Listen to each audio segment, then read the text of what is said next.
Welcome to Tech Unplugged. Today, we're jumping into Databricks. It's a name you hear a lot, especially around data engineering, data science, and, well, AI these days. Absolutely. It's generated a ton of buzz. Right, so we've got a bunch of material here, and our plan is to really unpack it. What is Databricks? Why is it so significant? How are people actually using it? Think of it like cutting through the noise. Exactly. We'll look at what it can do, how it got here, and definitely touch on security and AI because that's critical. Okay, let's get started. Sounds good. Well, first off, it's interesting how they position themselves, not just one thing, but this unified platform. Cloud-based, Space. unified being the key word there. I think so. It's designed for really large-scale data engineering and collaborative data science. They keep stressing open and unified, trying to bring those worlds together, plus analytics. Yeah, and it didn't just pop up, right? It has roots in some pretty core big data tech. Definitely. I mean, the folks who created Apache Spark and Delta Lake and MLflow, which are huge open source projects themselves. Yeah, the original creators. They're the ones who founded Databricks back in, 2013. And the goal then was like an alternative to Google's MapReduce. That's right, which tells you something about the scale they were aiming for from day one. Huge ambition. And that ambition grew into what they call the lakehouse architecture now. Okay, lakehouse. I keep hearing that term. Yeah. Is it just mashing up data lakes and data warehouses? It's trying to get the best of both, basically. Data lakes were great for storing everything, right? Structured, unstructured data, whatever. But governance, transaction consistency, not always their strong suit. Whereas data warehouses were good for structure, reliability, but maybe struggle with the sheer variety and volume of modern data. Exactly. So the lakehouse tries to bridge that gap. How does it do that? I saw something about decoupled storage and compute. Yeah, that's central. It means you can scale your storage, like how much data you have, Yeah. separately from your compute power, the processing, which, helps with costs. Makes sense. And the data itself is stored in open formats. Yeah. Like Parquet. Right. Open standard formats. So it handles your regular structured data, but also semi-structured, even unstructured stuff, videos, logs, you name it. And it can handle streaming data too, not just batch processing. Yep. Native support for end-to-end streaming, so you can process data as it comes in, do real-time reporting. Big deal for lots of use cases. And the idea is a single source of truth, right? Avoid having copies of data all over the place. Exactly. Cut down on complexity, reduce those inconsistencies that creep in when you have multiple copies. Okay, so the lakehouse is the foundation. But then there's this data intelligence platform built on top, powered by Databricks IQ. Sounds fancy. Yeah, it does. Think of Databricks IQ as the brain, maybe? The data intelligence engine. It's supposed to understand the meaning of your data, the semantics, and how it flows, how it gets transformed. But it's not just moving bytes around. It's understanding what the data represents. That's the goal. To enable smarter optimizations, better insights, going beyond just the mechanics. All right, foundation, intelligence layer. Let's get practical. You log in, you see the workspace. What happens there? The workspace is basically your command center. It's collaborative, it's where you write code, run scripts, but also, crucially, where you manage the clusters. Clusters being the compute resources, the engines doing the work. Exactly. Think of them like virtual groups of servers that actually run your code, do the processing. And you can configure them. I saw standard versus high concurrency modes. Yeah, that matters. High concurrency is generally better if you've got lots of people hitting the same cluster at once. More efficient for shared workloads. And standard is maybe better for like individual ETL jobs, extract, transform, load. Often, yeah. If it's a dedicated process, standard might be fine. It really depends on the workload. Okay. And cost is always on my mind with cloud. They have auto termination for inactive clusters. Oh, yeah, that's super important. You're paying for compute time, right? So if a cluster is just sitting there idle. You want it shut down automatically. Precisely. It waits a set amount of time, then shuts it down, saves a lot of money over time, helps manage those cloud bills. Even with the Databricks license factor in, it's often a win. Inside the workspace, the main tool seems to be notebooks for writing code. Yeah, notebooks are central, interactive coding, Right. And they support multiple languages, which is key. Python, Scala, SQL. Yep, because different tasks suit different languages, right? You might use Python or Scala with Spark for heavy data lifting, but SQL is often just perfect for querying structured data. Makes sense. And connecting to outside data sources like Azure Blob Storage, S3, that's obviously built in. Oh, absolutely. It has to integrate smoothly with the big cloud providers, lets you bring data in without massive painful migrations. I saw an example walking through reading Parquet files, running SQL on them, even visualizing the results and downloading a CSV. That covers a lot of ground. It does. It shows that whole workflow, right?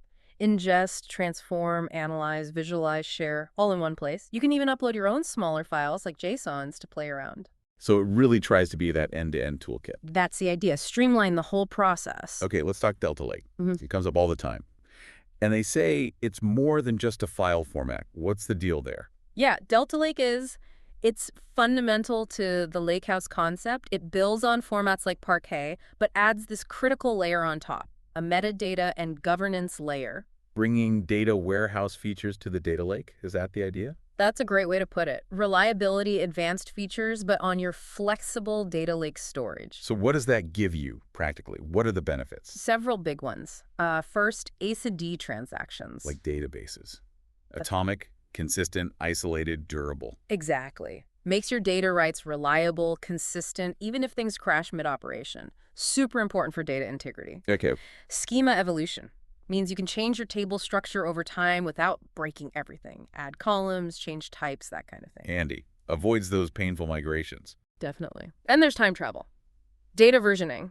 You can query data as it looked at a specific point in time, or even roll back changes. Wow. Okay. That sounds powerful for debugging or auditing. It is. And finally, performance. Better query speed because it manages metadata smartly, and it has optimizations like Z-ordering and liquid clustering. Right. Z-ordering, liquid clustering. Both for faster queries. How do they work, roughly? They're about how the data is physically organized on disk, basically. Z-ordering groups related data together based on certain columns. So if you filter on those columns, it reads way less data, faster. And liquid clustering. It's a newer, maybe more flexible take on that. Lets you define how data should be grouped, and crucially, you can change that strategy without rewriting the whole massive data set. More adaptive. Got it. Okay. Shifting gears a bit. Machine learning. MLflow keeps coming up. Open source, managing the ML lifecycle integrated into Databricks. Yeah, MLflow is huge in the MLOps space. It tackles the complexity of managing ML projects. How so? What problems does it solve? Well, tracking experiments is a big one. Keeping records of parameters, metrics, code versions, the models produced for every single run. Reproducibility. Exactly. Packaging code so runs are reproducible, essential for collaboration and just solid science. And then deployment, standard ways to package and serve models. And having it right there in the Databricks UI just makes it easier to use. Much easier. Less friction for data scientists and ML engineers to actually use these best practices. Okay, sticking with AI. Databricks has Mosaic AI, their suite of AI stuff. Right. Mosaic AI is the umbrella term for their AI capabilities. It covers a lot. Of what? Tools to prep data specifically for AI models, making it AI ready. Mosaic AI model training used to be called foundation model training. That's for fine-tuning those big foundation models with your own data. Customizing models. Exactly. Then there's model serving for deploying models, making them available as like REST API endpoints. And interestingly, it handles not just models trained in Databricks, but external ones too. Ooh, like from OpenAI or Anthropic. Yeah, you can manage and serve those models through Databricks too. Kind of a central control plane for your AI models wherever they come from. That's pretty useful. What else is in Mosaic AI? Vector search. Really important for modern AI apps like RAG systems, retrieval augmented generation. It lets you search efficiently based on meaning, using embeddings. Embeddings being those numerical representations of data. Right. And it ties into Unity Catalog for security and governance. And finally, there's an AI playground. Lets you sort of experiment, test prompts, compare different LLMs side by side. Sounds like a comprehensive toolkit for AI development. They're definitely aiming for that. Okay, another feature mentioned, workflows. For orchestrating notebooks and tasks. Sounds essential for automation. Absolutely crucial. You need a way to string together different steps. Run this notebook, then run this SQL query, then maybe train a model. Workflows let you define that sequence, schedule it, manage dependencies between tasks. So you can build proper automated data pipelines or ML pipelines. Exactly. With conditional logic too, like only run this step if the previous one succeeded. You can include SQL tasks directly. It's the backbone for automation on the platform. Makes sense. Now, governance. Huge topic. Data, AI, it all needs governing. Unity Catalog is their answer. Yep, Unity Catalog is pitched as the unified governance solution for all your data and AI assets in Databricks. All-encompassing. What does it actually govern? Access control is a big one. Who can see what data, what models, auditing, tracking, who did what, when, lineage, figuring out where data came from and how it's been transformed. Super important for compliance and debugging. Totally. It also helps with discovery, finding the right data or models. Right. And it gets granular with control like row-level filters, column masking. So you can hide specific rows or mask sensitive columns based on user roles. Exactly. And it integrates with things like vector search, so you can manage policies for embeddings too. It aims to be that single pane of glass for governance. And for people who just want to run code without managing infrastructure, serverless compute. Right. That's the option where Databricks handles the underlying clusters for you. You just submit your job, pay for the compute you use while it runs. Less operational headache. That's the idea. Simpler operations, potentially built-in cost controls, disaster recovery, maybe enhanced security because Databricks manages the environment more tightly, pay-as-you-go compute, essentially. Okay, let's zoom out a bit. The whole field of AI is changing fast. One point that came up was this shift, using AI synthesized data to train other AI models, not just human data anymore. Yeah, that's a really fascinating trend. The examples mentioned, like Meta's SAM model or Microsoft's research showing small models trained on synthetic textbook data can be really good. And Delhi getting better with synthesized captions. Right. It suggests that maybe the quality, diversity, and maybe novelty of the data is becoming even more critical than just having massive amounts of raw human-labeled data. High-quality synthetic data can really boost performance. And that links to the rise of smaller specialized language models, right? Yeah. SLMs. Quality over just sheer size. Exactly. You don't always need a GPT-4 scale model. A smaller model trained really well on high-quality, relevant data for a specific task can be more efficient, cheaper to run, and sometimes even more accurate for that niche. Makes sense. And Databricks even built their own AI assistant using their own docs and error logs. Yeah, the Databricks Assistant. It's a great example of using AI to help users, right? Trained on their specific knowledge base to help write code, troubleshoot, understand the platform, democratizing access through AI. All this really hammers home the idea of AI readiness for data, doesn't it? It's not just having data anymore. Absolutely not. It's about having data that's clean, well-structured, properly labeled, and basically in the right shape to feed into these sophisticated models for training or fine-tuning. That prep work is critical. Okay, final big topic, but maybe the most important, security and governance, especially for AI. They have the Databricks AI Security Framework, or DASF. Yes, the DSF, it's their strategic approach, and it's commendably holistic, I think. It's not just about securing the model itself or the API endpoint. It looks at the whole life cycle. Exactly. From the raw data coming in through prep, development, evaluation, deployment, operations, the whole 9 yards.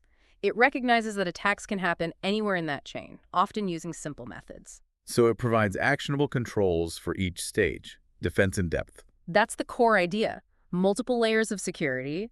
They categorize controls for raw data security, prepared data, model development, evaluation, management, serving, operations, covering all the bases. What are some concrete examples of security features within Databricks that support this? Oh, there are lots baked in. Standard stuff like SSO integration with identity providers, MFA, obviously, IP access lists, private network links for secure connections. Data encryption, at rest and in transit. Yep, fundamental. Secure credential management using Databricks secrets, so you're not hard-coding passwords. For model serving, you've got network segmentation, isolated compute options for better security. What about monitoring and access control? Comprehensive auditing and monitoring. Granular access controls, ACLs, attribute-based access control, ABAC. Things like clean rooms for secure data sharing. Rate limiting on model APIs to prevent abuse. And for the AI models themselves. Automated LLM evaluation tools, safety filters. MLflow Model Registry provides governance around models.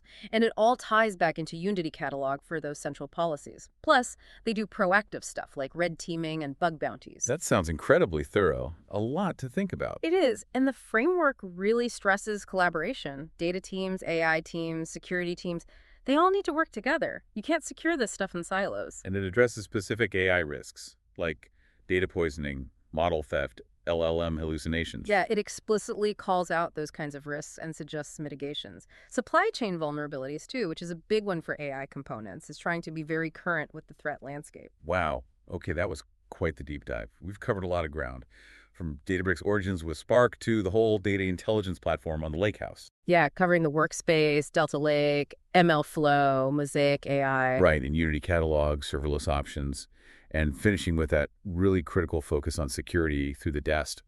Hopefully, this gives everyone a much clearer picture of what Databricks actually is and why it's such a key player now. I think what's really striking is that integration, isn't it? Data engineering, data science, AI, all on one platform. That plus the strong emphasis on governance and security. It's a powerful combination. Seems like a clear vision for where things are headed. Absolutely. It definitely makes you think, which parts of this resonate most with the challenges you might be facing or the opportunities you're exploring. Yeah. How might this apply in your specific industry or use case? There's always more to dig into. For sure. Well, thank you for listening to Tech Unplugged. Stay tuned for more insightful deep dives.